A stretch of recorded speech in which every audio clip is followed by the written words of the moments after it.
Hello, അപ്പോൾ ഇന്ന് ഞാൻ ഉണ്ടാക്കുന്ന ഒരു മസാല ദോശയാണ്. അതിനായിട്ട് കിഴങ്ങൊക്കെ ഒന്ന് പുഴുങ്ങി മാറ്റി വെച്ചിട്ടുണ്ട്.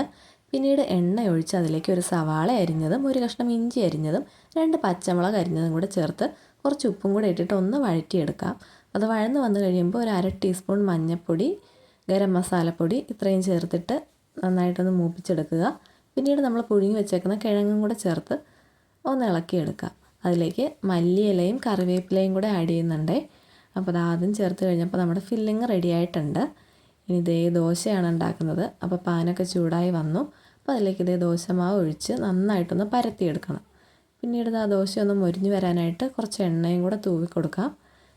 ദോശ മൊരിഞ്ഞ് വന്ന് കഴിയുമ്പോൾ അതിലേക്ക് നമ്മുടെ ഫില്ലിങ്ങും കൂടെ ആഡ് ചെയ്യാം. അങ്ങനെ മസാല ദോശ റെഡി ആയിട്ടുണ്ട്.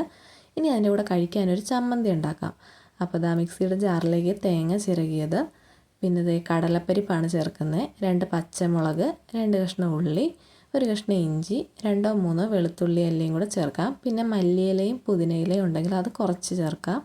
പിന്നെ ഉപ്പും കുറച്ച് വെള്ളം ഒഴിച്ചിട്ട് ഒന്ന് നന്നായിട്ട് അരച്ചെടുക്കണം. പിന്നീട് അതിലേക്ക് കടുക് താളിക്കാം. അപ്പോൾ 2 ടേബിൾ സ്പൂൺ എണ്ണ ഒഴിച്ചിട്ടുണ്ട്. അതിലേക്ക് കടുക് ചേർത്ത് അതൊന്ന് പൊട്ടി വരുമ്പോഴത്തേക്കും പിന്നെ നമ്മുടെ ഉഴുന്ന് പരിപ്പ് ചേർത്ത് കൊടുക്കണം. അപ്പോൾ അങ്ങനെ ഉഴുന്ന് ചേർക്കുന്നുണ്ട്.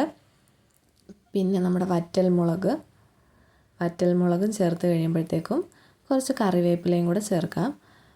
അങ്ങനെ ഇതൊന്ന് നമ്മുടെ ചമ്മന്തിയിലേക്ക് ഒഴിച്ചു കൊടുക്കാം. അപ്പോൾ ചട്നിയൊക്കെ അങ്ങനെ റെഡിയായി വന്നിട്ടുണ്ട്. അപ്പോൾ വളരെ ടേസ്റ്റി ആയിട്ടുള്ളൊരു ചമ്മന്തിയാണിത്.